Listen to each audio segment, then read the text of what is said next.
아무리 누가 뭐라고 해도 지금은 경제적 자유의 시대가 분명한 것 같습니다. 가족이나 건강, 인간관계나 행복의 가치보다 더 중요하게 느껴질 때가 많거든요. 경제력이 모든 가치 판단의 기준이 되는 시대이며 우리가 직장 생활을 하는 근본적인 이유가 경제력 때문임을 부인할 수가 없죠. 옛날엔 모든 길이 로마로 통했다면 지금은 경제력으로 관통되는 느낌을 지울 수가 없고요. 직장 생활, 연애, 결혼, 출산, 자녀 교육, 주식, 부동산 및 노후 준비 등 인생의 주요 포인트들이 모두 경제력과 연결되어 있죠. 그래서 안타깝지만 경제력이 부족할수록 스트레스는 급격히 늘어나고 누군가와 비교하면 할수록 자존감만 무너지고 우울해지기도 쉽죠. 요즘 누구나 쉽게 이야기하는 경제적 자유란 자신의 의지에 따라 행동할 수 있는 자유, 즉 원하거나 원하지 않는 행위를 스스로 선택할 수 있는 일정 수준 이상의 경제적 여건을 의미합니다. 특히 원하는 것을 할 수 있는 자유와 원하지 않는 것을 하지 않을 자유, 이 두 가지를 통해 직장 생활은 자신감과 자존감, 안정감과 자기 주도력이 올라가죠. 하지만 현실은 경제적 자유가 부족해서 고통스럽고 힘든 직장 생활을 무조건 참고 견디며 계속 해나가는 사람들이 훨씬 많잖아요. 그래서 우리는 회사를 스스로 그만둘 수 있는 자유이자 자신에게 소중한 시간을 선물하고자 하는 사람들을 파이어족이라고 부르죠. 당연히 경제적 자유가 바탕이 된 파이어족의 모습은 직장인의 꿈이기도 하고요. 모든 직장인은 지금이라도 당당하게 회사를 박차고 나가고 싶어 하니까요. 슬프게도 현실은 전혀 그렇지 못하죠. 그렇다면 경제적 자유를 위해서는 돈이 얼마나 필요할까요? MZ세대 설문조사 결과는 순자산이 최소 10억, 일반 직장인 설문조사 결과는 순자산이 최소 14억이었습니다. 쉽게 말하면 평균적으로 순자산이 15억 이상 있으면 경제적 자유가 어느 정도 가능한 거죠. 하지만 우리들에겐 이상적인 희망에 불과하고요. 반대로 실제 현실을 확인할 수 있는 통계청 가구당 순자산 조사에서는 10억 이상이 상위 11%, 5억에서 10억 이하가 상위 19%였습니다. 2억 이하가 44%나 되고요.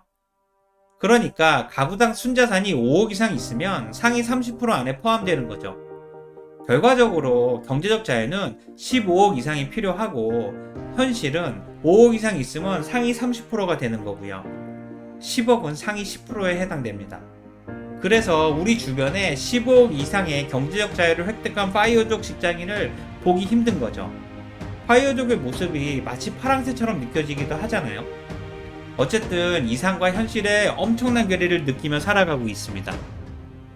추가적으로 대한민국 부자들이 생각하는 부자의 기준은 최소 100억 원 이상이고요. 일반 사람들이 생각하는 부자의 기준도 최소 20억 이상이죠. 이렇게 보면 경제적 자유는 부자라는 의미와 거의 유사하고 동일하죠. 특히 요즘은 평균 올려치기로 인해서 직장인들이 생각하는 중산층의 기준은 빚 없는 30평대 아파트, 1억 이상의 예금, 월급 500만원 이상과 1년에 한 번 이상 해외여행을 갈 수 있어야 하죠. 국내 호캉스나 풀빌라 펜션 여행은 기본이고요. 이렇게 생각하면 중산층에 대한 기준이나 인식 자체가 엄청나게 높은 거죠. 하지만 안타깝게도 우리는 현실과 이상의 격차를 절감하면서 좌절하게 되죠. 공부는 못하는데 스카이 대학을 가고 싶어서 스트레스를 받거나 우울해하는 학생과 비슷한 거죠. 내 주변은 누구나 스카이 대학을 가는 것처럼 느껴지는 거니까요. 게다가 부자들이 꼽은 부의 원천에 대한 조사에서도 개인 사업이 40%로 압도적으로 높았고 그 다음이 상속이나 증여, 부동산이나 주식 투자였고 마지막이 근로소득, 즉 직장생활이었습니다. 직장생활이 부의 원천으로는 10% 수준이니까요. 쉽게 말하면 부자가 된 사람 중에서 직장생활과 연봉을 통해서 부자가 된 사람은 10% 수준이라는 의미죠. 그리고 이 10%도 최근 물가와 함께 연봉이 많이 올라서 그렇고요. 그렇다면 여러분들은 지금의 직장 생활을 통해 경제적 자유가 가능하다고 생각하십니까? 암튼 그래서 베스트셀러인 부의 추월 차선이라는 책에서도 부자가 되고 경제적 자유를 누리고 싶다면 직장 생활보다는 무조건 개인 사업을 해야 한다고 강조하고 있죠. 부자가 되는 길에는 위험과 희생이 따르고 그 과정을 견디고 이겨내는 소수만이 부자가 될 수 있다고 지금 부자가 된 상태에서 책을 통해 가난한 직장인들에게 자신 있게 말하고 있죠. 특히 이 책에서 강조하는 부의 세 가지 차선은 가난하면서도 낭비하는 인도라는 차선, 평범하게 직장 생활을 하는 현대판 노예의 서행 차선, 마지막으로 가장 빠르고 확실하게 부자가 될 수 있는 부의 추월 차선에 대해 이야기를 하죠. 그리고 직장인은 인도는 아니더라도 절약이나 저축을 통해서 서행 차선에서 자신의 길을 묵묵히 가는 사람들이고요. 부의 추월 차선으로 뛰어들 자본이나 용기, 자신감이 부족한 사람들이라고 책에서는 표현하죠. 게다가 오랜 기간의 직장 생활로 약간의 부자가 될 수는 있지만 슬프게도 그 혜택은 내 자신이 아니라 모두 자녀들이 누리게 되잖아요.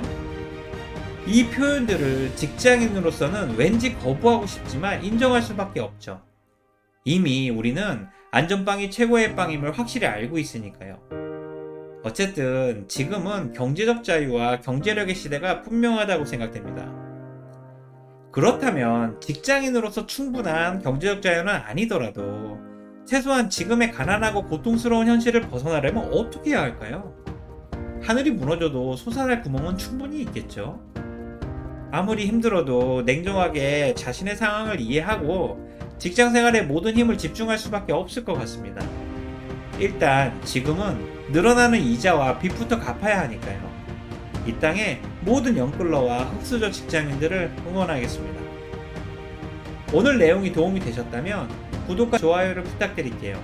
지금까지 직장인의 멘토 인지였습니다. 고맙습니다.